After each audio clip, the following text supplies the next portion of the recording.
మొన్న FIFA world cup జరిగింది కదా.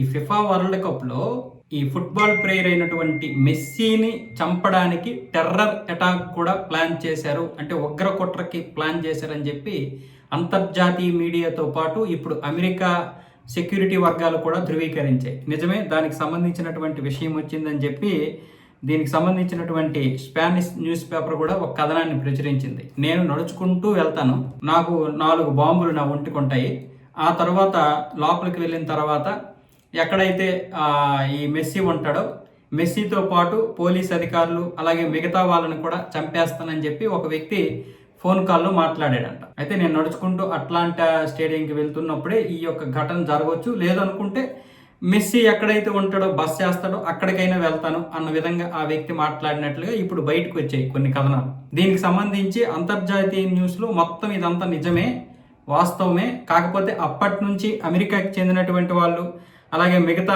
సెక్యూరిటీ వాళ్ళందరూ కూడా అప్రమత్తమయ్యి ఈ యొక్క ఏదైతే సమాచారం ఉందో ఈ సమాచారాన్ని పక్కాగా తెలుసుకొని పూర్తిగా కట్టుదిట్టమైనటువంటి సెక్యూరిటీని ఏర్పాటు చేసి ఈ యొక్క ఫిఫా వరల్డ్ కప్ని చాలా సక్సెస్ఫుల్గా పూర్తి చేయించారు. వాస్తవానికి ఈ కప్ ఎవరు కొడతారు, ఈ భావోద్వేగాలు అర్జెంటీనా, స్పెయిన్, అమెరికా ఇలా రకరకాలుగా పేర్లు వినిపించాయి, కానీ సెక్యూరిటీ సిబ్బందికి అటు అమెరికాకి కానీ లేకపోతే మిగతా వాళ్ళకి కానీ పెద్ద తలకాయ నొప్పి ఏంటంటే ఈ యొక్క ఉగ్ర కుట్ర జరగకుండా చూడడం.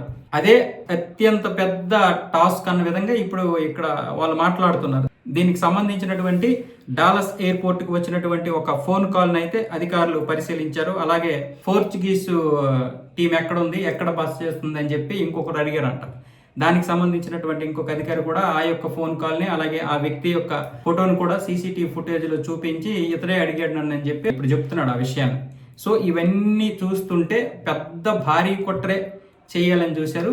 కేవలం మెస్సీని మాత్రమే కాదు, రొనాల్డోను కూడా చంపడానికి ప్రయత్నాలు జరిగాయని చెప్పి ఇప్పుడు ఈ కథనాలు అయితే చెప్తున్నాయి.